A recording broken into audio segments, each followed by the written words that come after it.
So next हम क्या discuss करने जा रहे हैं बेटे? नेक्स्ट हम डिस्कस करेंगे वेलोसिटी टाइम ग्राफ। क्या डिस्कस करेंगे नेक्स्ट हम डिस्कस करेंगे वेलोसिटी टाइम ग्राफ। तो ये आपके पास वेलोसिटी टाइम ग्राफ्स हैं, 3 ग्राफ्स हैं। There are 3 velocity time graphs. Velocity time graphs means x axis के अलोंग क्या है आपके पास? टाइम, और वाई एक्सिस के अलोंग कौन सी फिजिकल क्वांटिटी ली है आपने? वेलोसिटी। एक्स एक्सिस के अलोंग टाइम और वाई एक्सिस के अलोंग क्या है? वेलोसिटी। मींस वेलोसिटी और टाइम के बीच में हमने ग्राफ प्लॉट करना है। तो ग्राफ प्लॉट करने के लिए हमारे पास कुछ डाटा होता है और उसी डाटा के लिए आप ग्राफ प्लॉट करते हैं। तो डिफरेंट केसेस है हमारे पास वेलोसिटी टाइम ग्राफ के, ठीक है। So first case, what is first case क्या है आपके पास वेलोसिटी टाइम ग्राफ का? आपके पास एक्स एक्सिस के अलोंग टाइम गिवन है इन सेकंड्स, तो आपने टाइम की वैल्यू फिल कर ली 1 2 3 4 5 6 सेकंड्स। और वाई एक्सिस के अलोंग है आपके पास वेलोसिटी की वैल्यू। ये बिल्कुल ध्यान रखना है, this is the value of velocity. 5 10 15 20 25 30 35 these are value of velocity. तो अब इस ग्राफ, जो आपको ग्राफ दिख रहा है, that is a straight line parallel to x axis. This graph is straight line parallel to x axis. तो क्या है इस ग्राफ में बेटे? जैसे जैसे टाइम इंक्रीज हो रहा है, जैसे जैसे टाइम इंक्रीज हो रहा है, वेलोसिटी की वैल्यू चेंज ही नहीं हो रही, ठीक है। जैसे जैसे टाइम की वैल्यू चेंज हो रही है, there is no change in the value of velocity. Velocity is constant, that is 20 metre per second. Okay, initially आपने कुछ टाइम पर देखा, 0 टाइम पर, एट दैट टाइम वेलोसिटी, किस वेलोसिटी से आपका व्हीकल मूव कर रहा था? Vehicle moves with the velocity of 20 metre per second. उसके बाद आपने आफ्टर 1 सेकेंड चेक किया, तब भी आपका व्हीकल 20 मीटर पर सेकेंड से मूव कर रहा है। फिर 3 सेकेंड पर चेक किया, अगेन 20 मीटर पर सेकेंड। अलग अलग इंस्टेंट ऑफ टाइम पर आपने वैल्यू चेक करी। हर बार जो आपका व्हीकल है वो सेम स्पीड से मूव कर रहा था, सेम वेलोसिटी से मूव कर रहा था। What is the value of that velocity? That is 20 meter per second, because unit of velocity are meter per second. So this type of graph, this straight line graph parallel to the x-axis where velocity and time, this type of graph shows the constant velocity. This type of graph represents the constant velocity. ठीक है, object constant velocity से अगर move कर रहा है तो इस type का graph बनेगा। अगर velocity constant है तो acceleration is equal to 0. If velocity is constant, then acceleration is equal to 0, because acceleration is equal to change in velocity over time.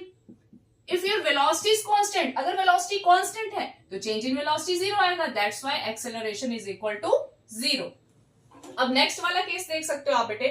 Next वाला केस क्या है आपके लिए? For increasing velocity. नेक्स्ट वाले case में this is a straight line passing through the origin. तो next graph है आपका फॉर इंक्रीजिंग वेलोसिटी, ठीक है। इस ग्राफ में this is graph B and this is graph A. B graph में क्या है? आपके ऑब्जेक्ट की वेलोसिटी कंटिन्यूसली इंक्रीज हो रही है। बी ग्राफ में आपके ऑब्जेक्ट की वेलोसिटी कंटिन्यूसली इंक्रीज कर रही है। जैसे जैसे टाइम इंक्रीज हो रहा है, जैसे जैसे टाइम की वैल्यू बढ़ रही है, from 5 to 10 to 15 to 20 seconds, वैसे वैसे ऑब्जेक्ट की वेलोसिटी की वैल्यू भी इंक्रीज हो रही है, ठीक है।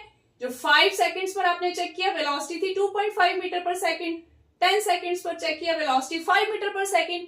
15 पर चेक किया, वेलोसिटी 7.5 मीटर पर सेकंड। तो जैसे जैसे टाइम की वैल्यू इंक्रीज हो रही है, वेलोसिटी की वैल्यू इंक्रीज हो रही है। ग्राफ रीड करना आपको आता है अब, ठीक है, तो आप ग्राफ रीड कर सकते हो, ठीक है। 5 के लिए 2.5, 10 के लिए 5, 15 के लिए 7.5, 20 के लिए 10 एंड सो ऑन, ठीक है। तो ये जो ग्राफ है आपका straight line passing through the origin, ये क्या रिप्रेजेंट कर रहा है? ये रिप्रेजेंट कर रहा है इंक्रीजिंग वेलोसिटी। ये ग्राफ रिप्रेजेंट कर रहा है इंक्रीजिंग वेलोसिटी। बट आपकी जो वेलोसिटी है वो किस तरह से इंक्रीज हो रही है? इक्वल इंटरवल ऑफ टाइम में इक्वल अमाउंट से वेलोसिटी इंक्रीज हो रही है। इक्वल इंटरवल ऑफ टाइम में इक्वल अमाउंट से वेलोसिटी आपकी इंक्रीज हो रही है। अगर आप देखोगे 0 to 2.5 कितना डिफरेंस है? 2.5। 2.5 to 5 कितना डिफरेंस है? 2.5। 5 to 7.5 अगेन 2.5।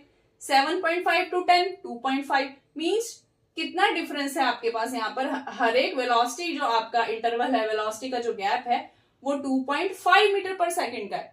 तो ईच टाइम इंटरवल में इक्वल अमाउंट से आपकी जो वेलोसिटी जो है वो इंक्रीज हो रही है, ठीक है। तो इट मींस इक्वल अमाउंट से अगर वेलोसिटी इंक्रीज हो रही है तो इस केस में एक्सेलरेशन इज कांस्टेंट, ठीक है। इस केस में एक्सेलरेशन क्या आएगी आपकी? कांस्टेंट। वेलोसिटी इंक्रीज कर रही है और जो एक्सेलरेशन है वो आएगी आपकी कांस्टेंट, ठीक है। उसके बाद नेक्स्ट केस है आपके पास for decreasing velocity. Third case है आपके पास डिक्रीजिंग वेलोसिटी का, मींस टाइम स्पेंड होने के साथ साथ ऑब्जेक्ट की वेलोसिटी डिक्रीज कर रही है। पहले ऑब्जेक्ट फास्ट स्पीड से मूव कर रहा था, विद टाइम जैसे जैसे टाइम स्पेंड हुआ ऑब्जेक्ट ने अपनी वेलोसिटी डिक्रीज की। कोई कार जो वो मान लो 70 मीटर पर सेकंड की स्पीड से चल रही है, तो जैसे जैसे टाइम स्पेंड होता गया उसने अपनी स्पीड स्लो कर ली।